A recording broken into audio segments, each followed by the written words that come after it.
मतलब क्या है? तो एक इंटरप्रिटेशन है ईट लेस का कि जैसे ही आपका खाना आपने शुरू किया और आपका पेट लगा कि आपको 80% तक भर गया, अबाउट 80%, 70 to 80% आपका पेट अब फुल हो गया, तो you should stop eating over there. आपको खाना बंद करना चाहिए कहाँ पर? जब आपको लगे कि पेट 80%, 70-80% भर गया, इससे ज्यादा नहीं खाना, यानी 100% आपके पेट को सप्लाई नहीं करना है। और हम लोग कैसे खाते हैं एज एन इंडियन? तो कम से कम 120% जब तक नहीं भरेगा तब तक हम नहीं रुकते हैं, राइट? तो वी ईट अ लॉट। और एक कहावत है कि जितना हम खाते हैं एज एन इंडियन, उसके आधे पर हम सर्वाइव करते हैं, और जो आधा खाते हैं उस पर हमारा डॉक्टर सर्वाइव करता है। क्योंकि हम ज्यादा खाते हैं, बीमार पड़ते हैं और फिर डॉक्टर के पास जाते हैं, तो वो सर्वाइव करता है इसके ऊपर। तो ये दो चीजें हो गई जो तो बॉडी के लिए।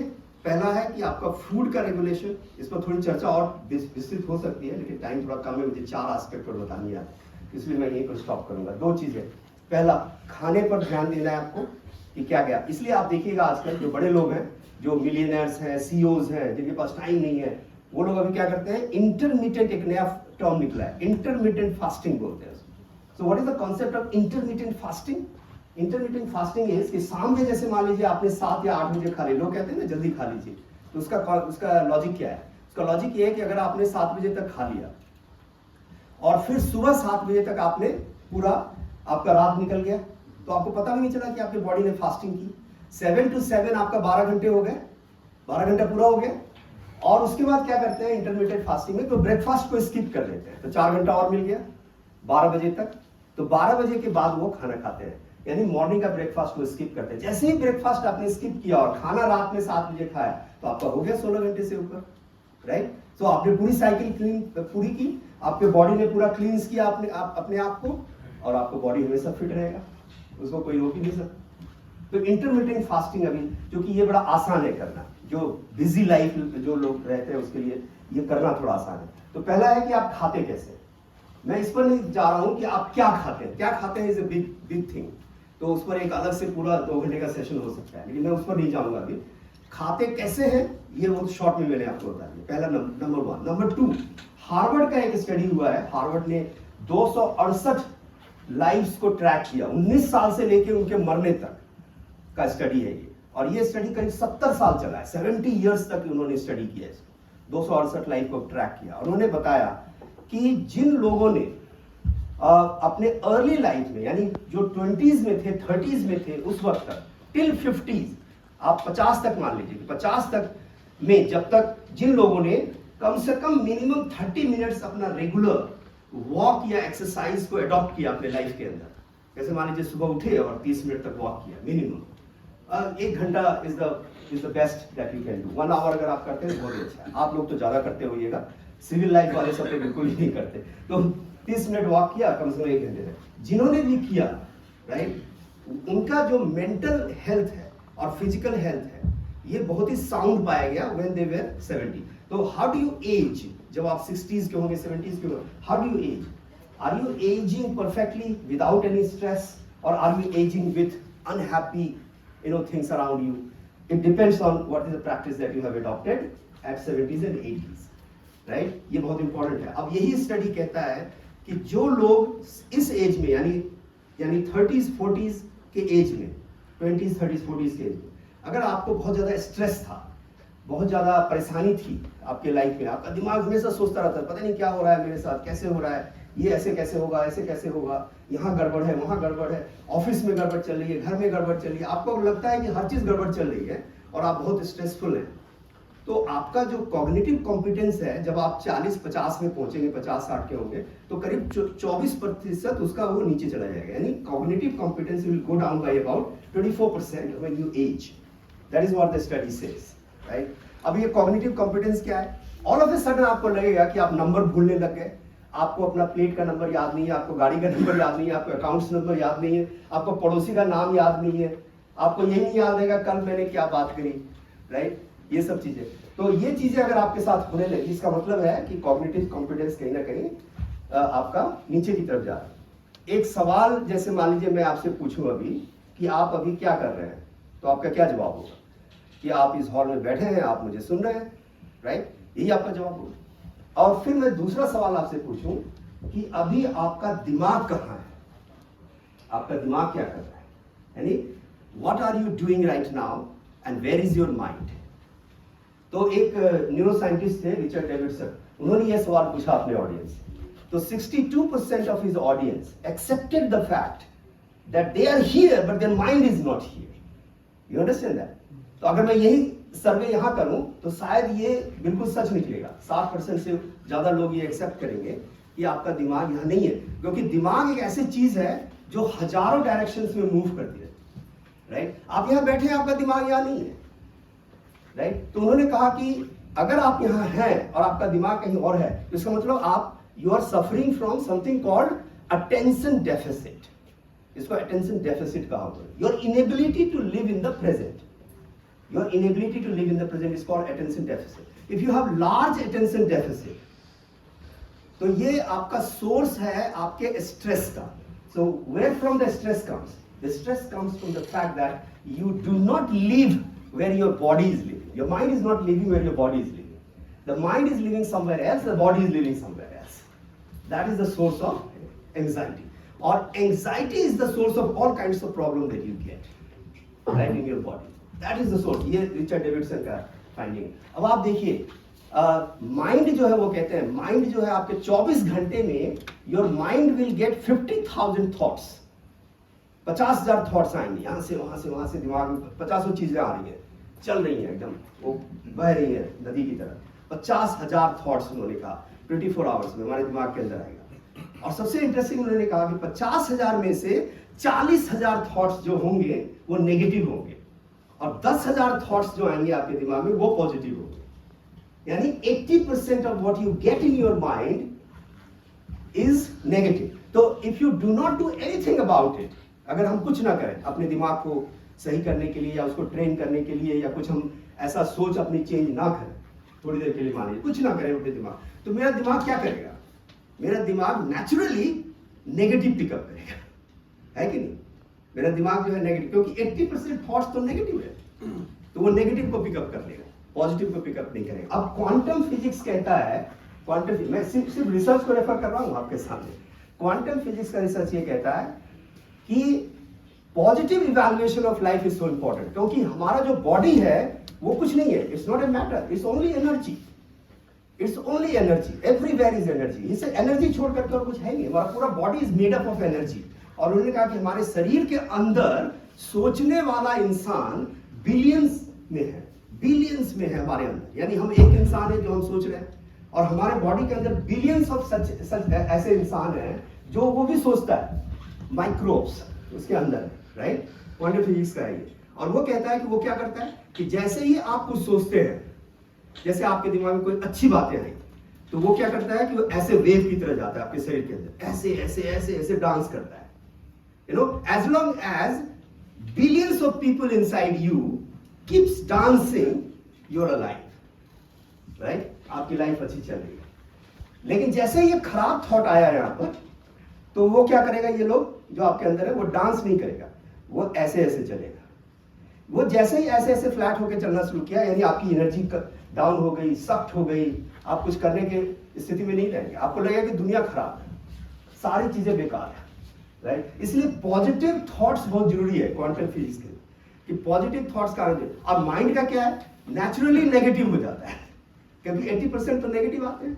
जैसे ही आप घर से निकले, आपको लगा कि एक्सीडेंट तो नहीं होगा, आपके घर में जो आपकी वाइफ बैठी हुई है वो सोचती है ठीक से पहुंचा कि नहीं ऑफिस, आपका बच्चा कहीं गया विदेश, अब उसको 50 बार कॉल करके पूछ रहे हैं वही ठीक से पहुंचे कि नहीं, खाए कि नहीं, ये कि नहीं, वो कि। जैसे ही गाड़ी आपकी फ्लाइट उठती है, आप सबसे पहले ऐसे करते हो एज इफ ये क्रैश होने वाली है, राइट?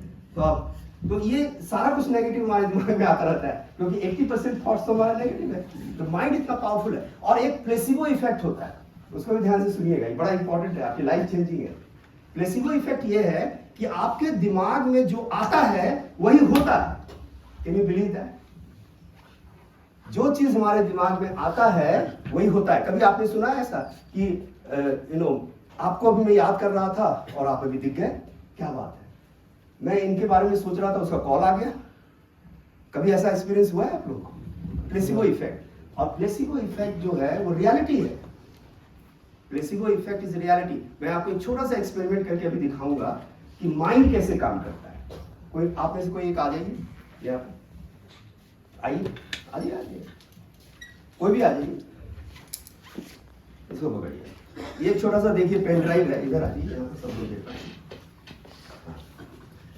इसको आपने होल्ड किया, ये छोटा सा पेन ड्राइव है ना, इसको तो आगे से मैंने अटैच किया। अब आपको क्या करना है कि इस पेन ड्राइव को देखना है और अपने दिमाग से इसको ऑर्डर करना है। तो आप इसको ऑर्डर करिए कि ऐसे ऐसे करो, है ना। सॉरी, आप हाथ से मत करिएगा, इसको ये खुद ही करेगा, आपको हाथ नहीं चलाना है, दिमाग से ऑर्डर करना है, ऐसे ऐसे करो। आप अच्छे से इसको ऑर्डर करिए, ऐसे ऐसे करो। Start doing that. अब आप बोलो ऐसे ऐसे करो, अब वो छोड़ दो, आप ऐसे ऐसे करो, करने लगा। अब आप बोलो ऐसे गोल गोल घूमो, कमाल, इनका दिमाग बहुत स्ट्रांग है, देखिए तुरंत घूमने लगा। अब आपको इसको उल्टा घूमो, ऐसे उल्टा घूमो, सीधा मत, एंटी क्लॉक घूमो। ऐसे स्टार्टेड डूइंग दैट। कमाल है, देखिए ये कैसे हो गया।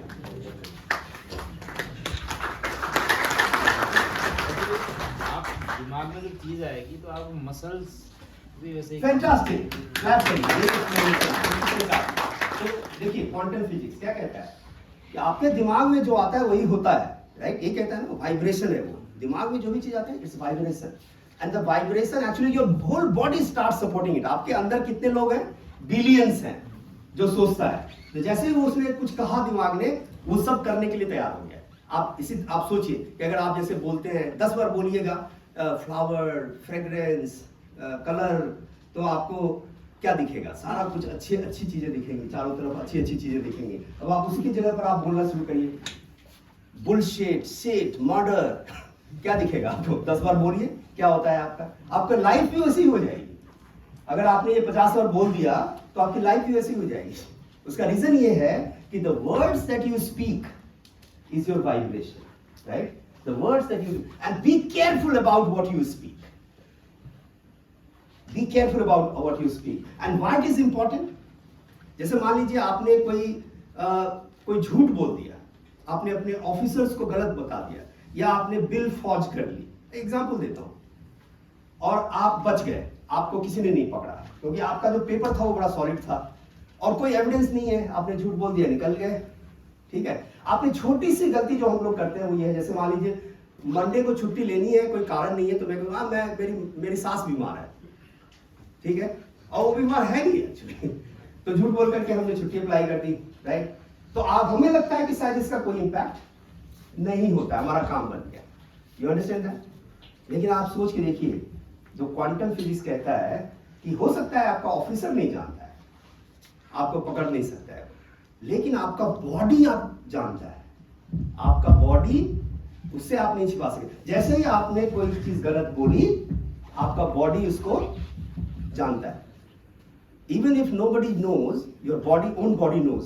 और आप देखिए ये क्या करता है आपको, ये आपको कभी हील होने नहीं देता है, it will never let you heal. आप हमेशा स्ट्रेसफुल रहेंगे, हमेशा आपको गड़बड़ चीजें लगेगी, हमेशा लगेगा कि पता शांति नहीं है, आपको लगेगा कि मेंटल शांति नहीं है, कहाँ जाए, क्या करें, कुछ नहीं हो रहा है, आपको हमेशा वही चीज बनी रहेगी। आप कितना भी कुछ कर लीजिए, आप सही नहीं हो सकते, आपका लाइफ सही नहीं हो सकता, क्योंकि आपका बॉडी इस बात को एक्सेप्ट नहीं कर रहा है। आपका बॉडी को पता है कि ये क्या चल रहा है, वाइब्रेशन निकला, बॉडी अफेक्टेड हो गया, mind, you understand, that's how mind works. अब आते हैं इमोशंस के, ये 2 चीजें आपको बता दी मैंने, अब इमोशंस की बात। इमोशंस बड़ा इंटरेस्टिंग चीज है। इमोशंस क्या है कि साइकोलॉजी कहता है कि इमोशंस को हम कंट्रोल नहीं कर सकते, और हमारी जितनी भी आउटबर्स्ट होती है वो इमोशंस की वजह से होती है। किसी ने बंदूक निकाला, दूसरे को ठाई कर दिया, इमोशंस। अगर आपका इमोशन सही नहीं है तो वो आप कर सकते। लेकिन इमोशंस होता कैसे है, इमोशंस आता कहां से? तो साइकोलॉजी कहता है कि emotions are the project of our judgement. हम जो जज करते हैं, जो हम चीजों को जैसे देखते हैं, जैसे हम समझते हैं, उससे हमारा इमोशंस बनता है। एग्जाम्पल, जैसे मान लीजिए आपका एक बहुत अच्छा दोस्त है, बहुत प्यारा दोस्त है, और बिना उसके आप कोई नई मूवी नहीं जाते, आपका वो लंगोटिया यार, बिना उसके आप नई मूवी नहीं जाएंगे। एक नई मूवी आ गई, आपने उसको कॉल किया कि भाई चल आज मूवी आ गई, चलते हैं देखने के लिए। उसने कहा आज नहीं जाते हैं, कल चलते हैं। तो आपने आइडिया ड्रॉप कर दिया, हाँ ठीक है कल चले। और नेक्स्ट डे इंस्टाग्राम पर आपके दोस्त ने एक फोटो पोस्ट किया कि वो किसी के साथ बैठ करके डिनर कर रहा है, आपके इमोशंस का क्या होगा? आपके इमोशंस का क्या होगा? आपके इमोशंस की धज्जी उड़ जाएगी। आप कहेंगे ये मेरे साथ हो क्या गया, ये ऐसे कैसे कर सकता है, 10 साल की दोस्ती है, ऐसे झूठ कैसे बोल सकता है मेरे साथ, है कि नहीं? ये ना होगा, नेचुरल रिएक्शन ये होगा। अब नेक्स्ट डे क्या है कि आपका वो दोस्त फिर वापस आ जाता है आपके पास और आपको कहता है कि देखिए यार मैं कल बताना भूल गया था, मेरा छोटा भाई आया था और उसने कहा मैं एक बहुत सीरियस प्रॉब्लम फेस कर रहा हूं, तो आपके साथ कुछ डिस्कस करना है। तो मैंने कहा चलो डिनर करते हैं और डिस्कस करते हैं। तो मैं चला गया उसके साथ डिनर करेंगे। अब आपके इमोशंस का क्या होगा? It will come back again और आप बल्कि सिंपैथाइज करेंगे, नहीं अच्छा ठीक है कोई बात नहीं है, ऐसे ही बोलेंगे आप। लेकिन ये तो आप ही थे जब पहली बार आप इस तरह से रिएक्शन दे रहे थे, मेरे साथ ऐसे कैसे होगा, इससे दोस्ती तोड़ लूंगा, और दूसरी बार में आप ही थे, दोनों जगह आप ही थे। लेकिन आपको हो क्या गया? एक जगह आपने अपने दिमाग को कंट्रोल में रखा, दूसरी जगह नहीं रखा, ऐसा कैसे हो गया? ये तो आप ही थे, दो सर्कमस्टांसेस। ये जजमेंट पर डिपेंड करता है। पहले सर्कमस्टांस में क्या हुआ कि आप हमेशा मी पर्सपेक्टिव यानी मैं पर्सपेक्टिव से सोच रहे थे, मेरे साथ ऐसे कैसे कर सकता है, मेरे साथ ऐसे, मेरे साथ इसकी दोस्ती, मेरे को बताया क्यों नहीं, मेरे को ऐसे क्यों नहीं कहा, मैं and that is why your emotions, right? तो मैं जो है वो किसको रिप्रेजेंट करता है? मैं आपको नहीं रिप्रेजेंट करता, मैं रिप्रेजेंट कर रहा है आपको अंदर, जो आपके अंदर जो एक इंसान बैठा हुआ है उसका नाम है ईगो, EGO, ध्यान से सोचिएगा, ईगो। उस ईगो को एड्रेस करता है मैं, राइट? और ईगो जो है उसका बड़ा इंटरेस्टिंग है, ego will always wants to be right. Ego का एक ही काम है कि मुझे सही साबित करो, मैं सही हूं, मैं सही हूं, मैं सही हूं, मैं सही हूं। That's what ego does, right? और हम क्या करते हैं, सुबह उठते हैं और रात तक में सोने से पहले तक अपना सारा एफर्ट लगा देते हैं अपने इस ईगो को साबित करने में, हाँ तुम ठीक हो, तुम ठीक हो, तुम ठीक हो, तुम ठीक हो, राइट? तो हम जीते कब हैं? We don't live, we are a prisoner of whom? Prisoner of our own ego. और हम अपने इमोशंस का बंटाधार करते हैं और अपने शरीर का, दिमाग का बंटाधार करते हैं, राइट? तो दूसरे में क्या हुआ?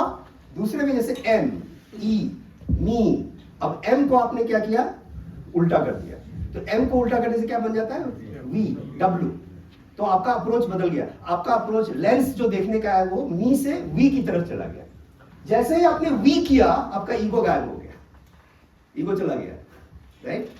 ये इमोशंस, ऐसे इमोशंस। तो emotions are the project of our own judgement. How do we actually control our judgement will decide how you live, right? वो इस पर डिपेंड करेगा आप कैसे रहेंगे, कैसे आप जिंदा रहेंगे, कैसे आप खुश रहेंगे, नहीं रहेंगे। ये इस बात पर डिपेंड करता है कि आप अपने इमोशंस और जजमेंट्स को कैसे हैंडल करेंगे। अब इसमें मैं आपको एक बड़ा इंटरेस्टिंग चीज बताता हूं जो आपके सबके काम आएगा। देखिए, दुनिया जो है, पूरी वर्ल्ड, वो क्या है? एक बड़ा स्कीम है। अब इसमें सन है, इसमें मून है, इसमें पेड़ है, पौधे हैं, जंगल है, पहाड़ है, नदी है, ठीक है? और हम भी हैं इसमें। लेकिन हम जो हैं वो इन सारे चीजों के कंपैरिजन में कहां है? कहीं भी नहीं है, इतना सा है, just a small fraction. We are just a small fraction of the universe, बड़ा स्कीम, राइट? सन के कंपैरिजन में हम कहां खड़े होंगे? कहीं नहीं खड़े होंगे, इतना भी नहीं है हम, right? So there are many big scheme. अब इस बिग स्कीम में क्या है कि there are many things which are not under our control. जैसे सन मुझे पसंद नहीं है जी, ये तो बहुत तेज धूप देता है, तो क्या आप चेंज कर लोगे? तो कर लो, चेंज कर सकते हो, चेंज सन को, सूरज को चेंज। अब नहीं पसंद है मुझे, चंद्रमा पसंद नहीं है जी, नदी पसंद नहीं है, पहाड़ पसंद नहीं, कर लो change. Can we do that? We can not. इसलिए लाइफ में भी ऐसा होता है कि there are many things which we can not change. जैसे मान लीजिए अपने पेरेंट्स को, मुझे पेरेंट्स पसंद नहीं है, मेरा अब्यूजिव पेरेंट्स है, चेंज कर सकते हो? नहीं कर सकते, राइट? उसी तरीके से मेरा बॉस मुझे पसंद नहीं है, मेरा जो ऑफिसर है वो मुझे पसंद नहीं है, कर सकते हैं चेंज? नहीं कर सकते। So there are many things in the world. तो जो हैप्पी लोग हैं वो इस बात को जानते हैं कि there are many things in the world which we can not change. You understand that? Which we can not change, but there are thousands of things which we can change. उसके लिए किसी सिफारिश की जरूरत नहीं है, किसी पैसे की जरूरत नहीं है और किसी अप्रूवल की जरूरत नहीं है। फॉर एग्जाम्पल, हम 6 बजे सुबह उठते हैं, मैं 6 बजे सुबह उठता हूं, मैं 5 बजे सुबह उठ सकता हूं, इसके लिए मुझे किसी की परमिशन की जरूरत नहीं है, कोई रिसोर्सेज की जरूरत नहीं है। लेकिन tragedy of life is that we want to change the things which is not under our control, but we don't want to change the things which is under our control. जो हम कर सकते हैं चेंज, वो हम करना नहीं चाहते, और जिस चीज को हम कर नहीं सकते उसको हम चेंज करना चाहते। That is the tragedy of life. तो अब जैसे अमिताभ बच्चन और शशि कपूर, एक दीवार मूवी थी, दीवार मूवी में दोनों बड़े हो गए और वो पुल के नीचे मिले, तो अमिताभ बच्चन वो माफिया हो गया था और शशि कपूर पुलिस इंस्पेक्टर बन गया था। तो अमिताभ बच्चन उसको कहता है, आप सबको पता होगा ये फेमस डायलॉग, देखो भाई आज यहीं से हम पैदा हुए, यहीं से बढ़े, आज देखो मैं कहाँ हूँ कहाँ तुम हो, मेरे पास गाड़ी है, बंगला है, पैसा है, तुम्हारे पास क्या है? तो उसका भाई बोलता है, देख भाई मेरे पास माँ है। ये डायलॉग है ना। तो आज के कॉन्टेक्स्ट में अगर ये डायलॉग होगा तो उसका भाई बोलेगा, भाई देख तुम्हारे पास क्या है, आज मेरे पास क्या है, मेरे पास फरारी है, मेरे पास टेस्ला है, मेरे पास एमजी है, तुम्हारे पास क्या है? तो उसका भाई बोलेगा, देख भाई ज्यादा मत बोल, मेरे पास पार्किंग स्पेस है। तुम्हारे पास अगर गाड़ी है तो मेरे पास पार्किंग स्पेस, ऐसा कुछ डायरेक्ट होगा। तो मैं आपको आज एक कार बहुत इंपॉर्टेंट हमारे लाइफ के लिए, I don't know, I mean the real car जो आपको बाजार में मिलती है, जो आप खरीदते हैं, जिसके लिए हम अपनी जान तक दे सकते हैं, इतना ज्यादा हमको पसंद है कार। और कार के साथ प्रॉब्लम क्या है कि एक आपने 5 सीटर ले लिया आज, और आपकी वाइफ बहुत खुश हुई, मिठाई भी बांट दिया आपने, साल भर के बाद आपके पड़ोसी ने 7 सीटर ले लिया। अब आपकी वाइफ आई और आपको कहती है कि देखिए जी ऐसा है कि कार थोड़ा सा कम पड़ रहा है, मुझे भी 7 सीटर लेना चाहिए था, राइट? तो कार के साथ तो ऐसे ही होता है। एक बहुत बड़े फिलोसोफर थे रूमी ने कहा कि there are 3 companions of life, 3 दोस्त हैं आपके, और इसके पहले कि बहुत लेट हो जाए, आपका जो तीसरा दोस्त है उसको अपना दोस्त बना लीजिए, इसके पहले कि बहुत लेट हो जाए। पहला दोस्त जो है आपका है वो कार, बंगला, गाड़ी, बैंक बैलेंस, और कहा ये दोस्त ऐसा है कि जब आप मुसीबत हुए होंगे तो ये तो आ भी नहीं सकेगा, वो तो जहां है वहीं खड़ा रहेगा, वो आपके पास भी नहीं आएगा, ये ऐसा दोस्त है। दूसरा दोस्त है जो आपका अच्छा दोस्त, आपके लाइफ का जो अच्छा दोस्त, जिसको हम लोग कहते हैं 2 AM फ्रेंड। 2 AM फ्रेंड होता है वो जिसको आपने 12 बजे 1 बजे रात में कॉल किया, उसने फोन उठाया, फिर आप दोनों ने बात करी, अरे इंडिया कैसे हार गया, ये कैसे कर रहा है, पता नहीं, वो हो रहा है, वो हो रहा है, तो जो भी चीज आपको बात करनी है बात कर ली, और दोनों ने फोन रखा और फिर सो गए। The biggest stress buster of life, right? और जो डेटा है वो ये बताता है कि loneliness, people who do not have such kind of friend in their life, their likelihood of dying after retirement is double. और जितने लोग ओबेसिटी से मरते हैं उससे ज्यादा लोग लोनलीनेस से मरते हैं, ये रिसर्च बताता है। तो ये जो बहुत इंपॉर्टेंट फैक्टर मैं आपको दे रहा हूं, तो लाइफ में फ्रेंड्स का होना कितना जरूरी है। तो मैं कहां पर था, मैं बात कर रहा था इस पर, कार के ऊपर, है ना, कार के ऊपर बात कर, तो कार बहुत इंपॉर्टेंट। तो तीसरा जो दोस्त है, ये दूसरा दोस्त है आपका फ्रेंड। तो दूसरा दोस्त जो है वो कहता है कि आपके जब आप ग्रेवयार्ड में जाएंगे तो आपका दोस्त वहां तक आएगा, ये बहुत अच्छा दोस्त है, वहां तक आएगा, आंसू भी बहाएगा, आपके बारे में अच्छी बातें भी करेगा, राइट? तो ये बहुत जरूरी है आपके लिए। तीसरा जो दोस्त है वो आपके जिंदा रहने तक आपके साथ है, और जिंदा आपके जाने के बाद भी वो आपके साथ है, ये इतना बड़ा दोस्त है आपका। इसलिए वो कह रहा है कि आप जो है सब कुछ छोड़ दीजिए और इस तीसरे दोस्त को अपना लीजिए जितना जल्दी हो सके, अगर आपको लाइफ ठीक करनी है। और ये तीसरा दोस्त है क्या? ये तीसरा दोस्त है व्हाट यू डू, आप जो करते हैं, राइट? आपका काम, आपका work, your work and what you do is your third friend, and this is what is most important for all of us, right? हम काम से भागते हैं, और रिसर्च ये कहता है कि जो लोग जितना ज्यादा काम करते हैं वो उतना ज्यादा खुश रहते हैं। बड़ा अजीब सी बात है। तो देखिए, आप रियल लाइफ में हम काम से भागते हैं, और रिसर्चर कहता है कि जो व्यक्ति जितना इंगेज्ड है वर्क में वो उतना ज्यादा खुश रहेगा, उतना ज्यादा उसकी लॉन्जिविटी उसकी उतनी ज्यादा होगी। कमाल है, सोच के देखिए। पैब्लो नेरुदा एक बहुत बड़े पोएट थे, उन्होंने कहा कि if you ask me about my poetry I will not be able to tell you what it is, but if you ask my poetry about me it will tell you who I am. So let your work speak about you, right? And if that happens you have achieved a lot in life. अगर आपका काम बोलता है तो आप समझिए कि आपने बहुत कुछ अचीव कर लिया लाइफ के अंदर। ये बहुत इंपॉर्टेंट है। तो कार में जो आज आपको दूंगा वो ड्राइव करिए अपने लाइफ में। This car is so important. और आप अपने अपने अपने दिमाग और अपने इमोशंस दोनों को आप कंट्रोल में रख सकेंगे अगर आप ये कार ड्राइव करते हैं। इस कार में कोई एक्सीडेंट नहीं होगा, ये गारंटी है, जो कार में भी आपको देंगे, और इसमें कोई पैसे नहीं लगेंगे आपको, और आप इसको आराम से ड्राइव करिए। कार का मतलब है CAR, तो C stands for change. Change everything which is giving you pain and which you can change, you must change. जो चीज आप बदल सकते हैं, जो चीज आपको कष्ट दे रही है, परेशान कर रही है, और आप उसको चेंज कर सकते हैं, आपके अंडर में है, आपके बिना किसी मुसीबत के आप उसको चेंज कर सकते हैं, तो आप उसको चेंज कर लीजिए। जैसे फूड हैबिट, वो आपको परेशान कर रही है और ये आपके हाथ में है, ये किसी और के हाथ में नहीं है। You must change. अगर नहीं चेंज करेंगे तो उसका कंसिक्वेंसेस आपको भुगतना पड़ेगा, जैसे सीधी सी बात है, राइट। और फिर जब हाथ से चीजें निकल जाएंगी, फिर आप कहेंगे अरे मेरे साथ क्या हो गया, भगवान भी नहीं सुनता है, राइट। तो सारी मुसीबत मुझे ही मिलती है। अरे ये मुसीबत भगवान का नहीं दिया हुआ है, मुसीबत हमारा अपना है, क्योंकि हमने चेंज नहीं किया टाइम पर। रॉबिन शर्मा ने 5 AM फ्रेंड करके किताब निकाली। उसने कहा कि कुछ दोस्त थे, उन्होंने डिसाइड किया कि हम 5 बजे सुबह उठेंगे। अब वो 5 बजे सुबह उठ गए और घूमने फिरने लगे, साथ में चाय वाय पीते थे और मस्ती करते थे। तो कुछ दिनों के बाद उनको लगा कि अभी भी बहुत कुछ टाइम बचा हुआ है before we get ready for the office, अभी मेरे पास कुछ समय है सरप्लस, तो चलो एक कुछ आइडिया निकालते हैं। तो उन्होंने कुछ कंपनी पर काम करना शुरू किया, and they started A small company, और बाद में चल के वो काफी बड़ी हो गई और वो बिलियनर हो गए। दे बिकम बिलियनर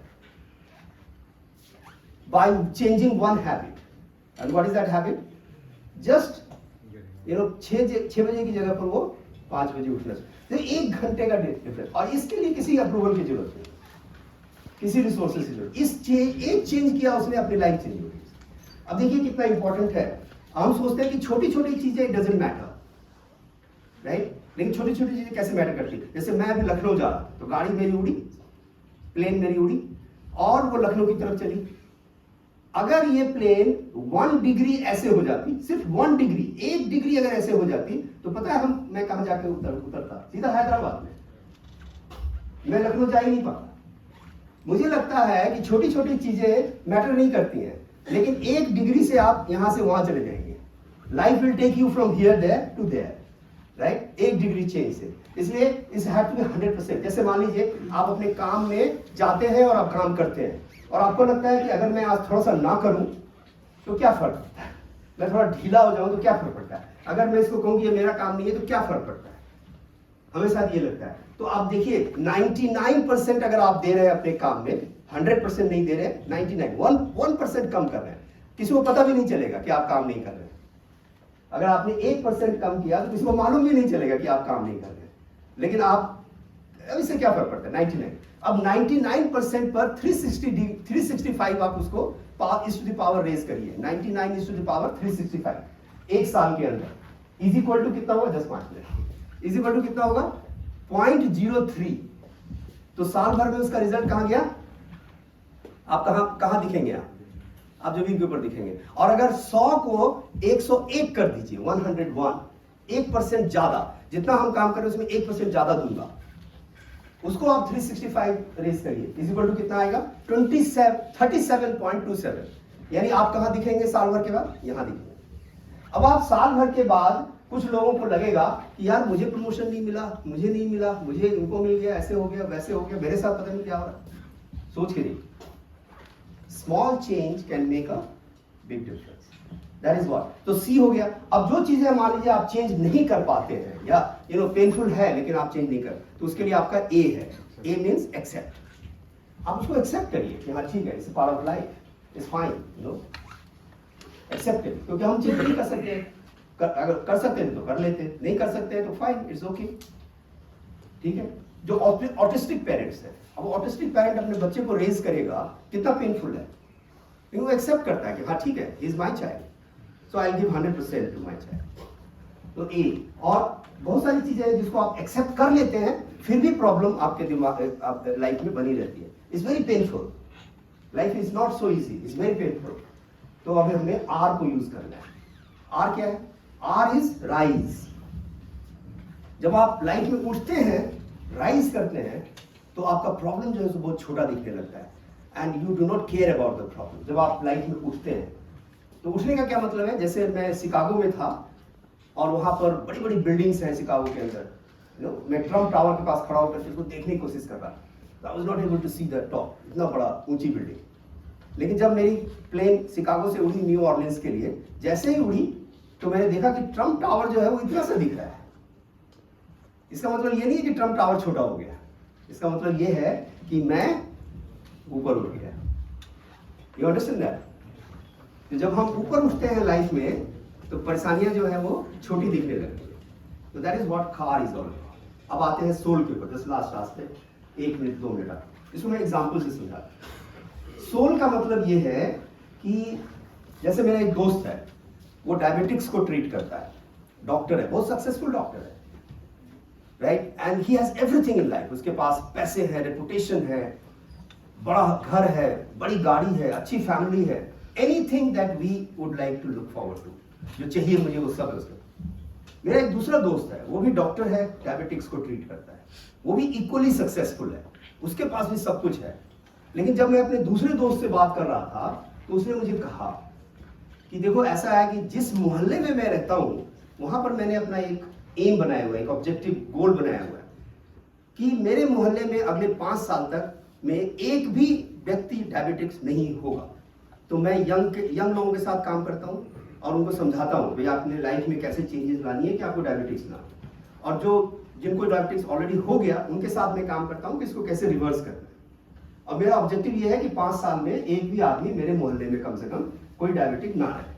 और उसका कहना है कि अगर मैं डॉक्टर हूं और मैं डायबिटिक्स का डॉक्टर हूं और मेरा पड़ोसी जो है उसको डायबिटिक हो जाए तो फिर मेरे डॉक्टर होने का क्या फायदा? You understand that? तो अब मैं सोच रहा हूं कि मेरा ये दोनों डॉक्टर फ्रेंड एक दिन तो 70-80 का होगा ना, हर किसी को होना है। 70-80 का जब हो जाएगा और दोनों अपने लाइफ को इवैल्यूएट करेगा, वहां से पीछे मुड़ के देखेगा, am I happy, satisfied with the life, क्या मैं खुश हूं अपने लाइफ से? इस दोनों में से किसको चांस है ज्यादा खुश होने का? Of course the second friend, right, जिसने ये गोल बना करके काम, he has actually nurtured his soul, right? So it's more about nurturing the soul, it's not more about nurturing yourself. वो बहुत इंपॉर्टेंट है लाइफ में जो हम करते हैं, लेकिन अपने सोल पर ध्यान रखना is more important than if you really want to live a good life. तो आपका समराइजिंग, बॉडी में 2 चीज हो गई, एक हो गया आपका वॉक, रेगुलर वॉक, उसको किसी भी तरह से उसको कम नहीं करना है। दूसरा खाने पर ध्यान देना, कम खाना है, ये मेरा एडवाइस है।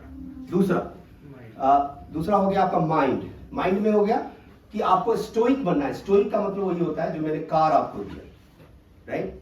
प्रॉब्लम हर किसी के साथ है, मेरे साथ भी है, सबके साथ है। कोई ऐसा व्यक्ति इस दुनिया में नहीं है जिसके साथ प्रॉब्लम नहीं है, लेकिन प्रॉब्लम है तो है, उसे हम एक्सेप्ट करेंगे। हाँ ठीक है, अगर चेंज कर सकते हैं तो करिए, ठीक कर सकते हैं तो कर लीजिए, नहीं कर सकते हैं तो कोई बात नहीं है, मेरा है प्रॉब्लम, मेरा प्रॉब्लम है, मैं फेस करूंगा इसको, क्या फर्क पड़ता है? हम तो चेंज कर कुछ कर नहीं सकते उसके लिए, तो ठीक है, it's fine. That is the attitude you have to and rise in life. तीसरा आपका है हार्ट, इमोशंस। इमोशंस में क्या है कि जजमेंट करने से पहले, क्विक जजमेंट करने से पहले थोड़ा सा सोचिए, थोड़ा सा पीछे बैठ जाइए, थोड़ा सा ध्यान दीजिए इस पर कि ये रिएक्ट करना चाहिए नहीं करना चाहिए, क्या ये सचमुच में ऐसा ही है या नहीं है। फैक्ट को चेक करिए, उसके बाद ही कुछ काम करिए। चौथा आपका है सोल। सोल का मतलब है कि पर्पस अपने लाइफ का, आपका लाइफ का क्या पर्पस, क्या ऑब्जेक्टिव है। आप अपने सिवा और